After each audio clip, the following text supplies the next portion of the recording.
Hey everyone, welcome back to the exciting episode of Talking Production. Today I'm Bancroft and here with Fluf.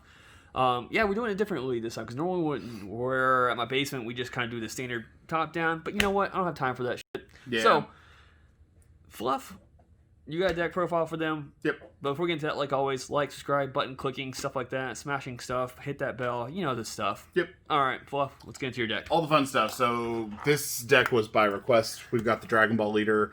This is the OG Shenron leader. If you don't know it, you should, unless you're newer to the game.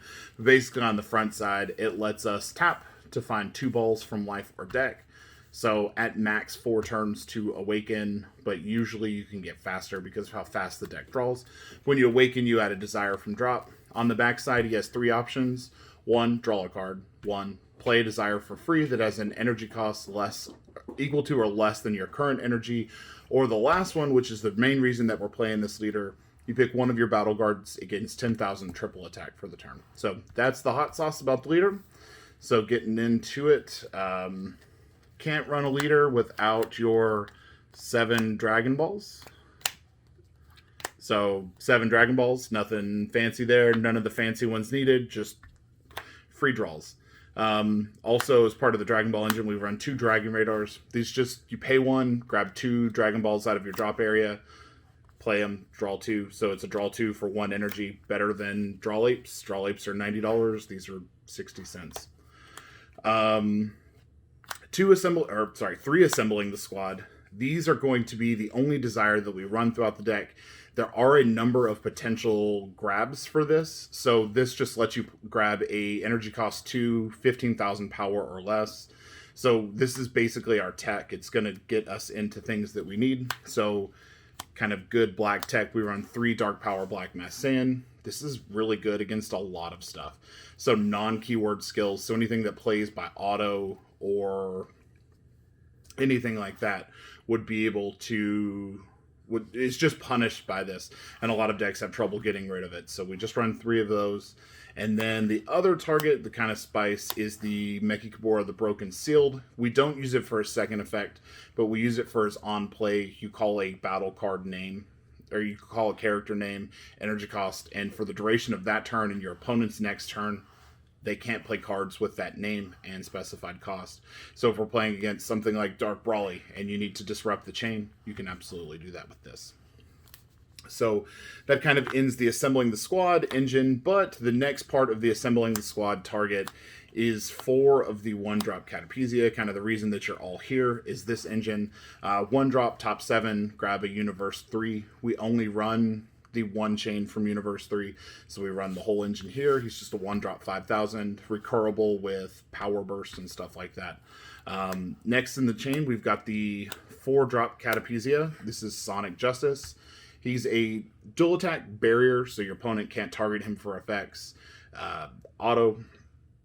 When your opponent attacks, if you still have one of these on the field, you can pay 1 to negate the attack, but then you negate that skill for the turn. So really good, 1 energy to go up from the 1. And if we have to later, we can hard cast this for 4, but you shouldn't run into that. The next step in the chain is the 5-drop Catapezia Righteous Fury. Probably the other weak spot in the chain besides the 1-drop. Does not have barrier, but is double strike crit.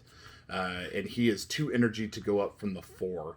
So he's a little more costly, and if your opponent can counterplay this or disrupt it, it's really hard. But when you play him, you get to draw a card, and then you get to warp one of your opponent's battle cards. So really good. Then we run the 6-drop, 4 of those.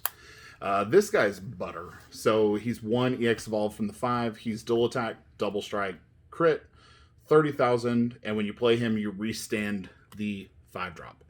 So basically, you're going to swing with the 5-drop, EX Evolve onto this, get your swing with this, activate the bottom effect on the Shenron leader after he restands to make him 40,000 triple strike, or triple attack, double strike crit.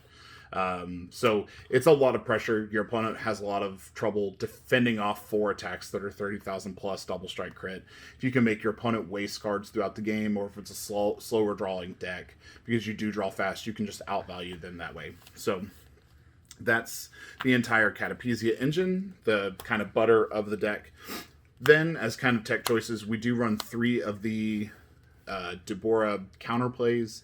These are really good for stunning cards that can be problematic. So, I can't, off the top of my head, think of anything, but if you're just playing against something that you don't like, that's putting a lot of pressure onto you, and you're able to solve it, they throw it back out. Deborah will handle it and just kind of keep it tapped down while negating its skills. Then we run 2 of Man on a Mission. These are just surprise double strike crits. So if your opponent happens to survive when you go off on this, you can oftentimes, depending on how things shake out, you can either go up this chain again and do it again, or you can drop a surprise Man on a Mission, which he's only 20,000, but usually by that point your opponent's pretty dried out, unless they've dropped a crit or a topo or something on you. And then, so that's it for Tech Black battle cards. Then we run our 4 super combos, because super combos run 4 in every deck that you play, or check yourself into a mental institution. Then we run 3 Power Burst. Power Burst is really good for recurring ones, but you just don't need 4. You draw so fast that you just see them. So you don't need 4. So just 3 of those.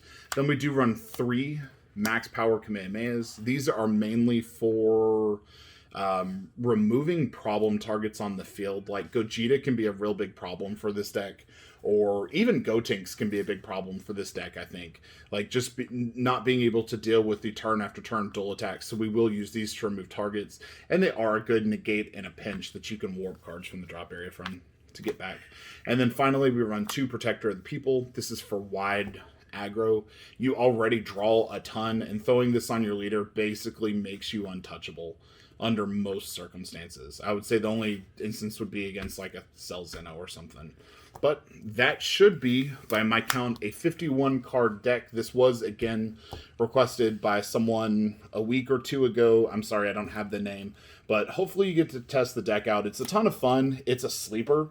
It's not the best deck in the format, but it's definitely a lot of fun to play, and it will definitely annoy your opponent that you're not going to attack them for the first 3 to 4 turns of the game. Fair enough. Yeah. And with that being said, oh, he's in front of me. Fluff? Yeah. As always, guys, make sure to read your cards, know your plays. Fluff out.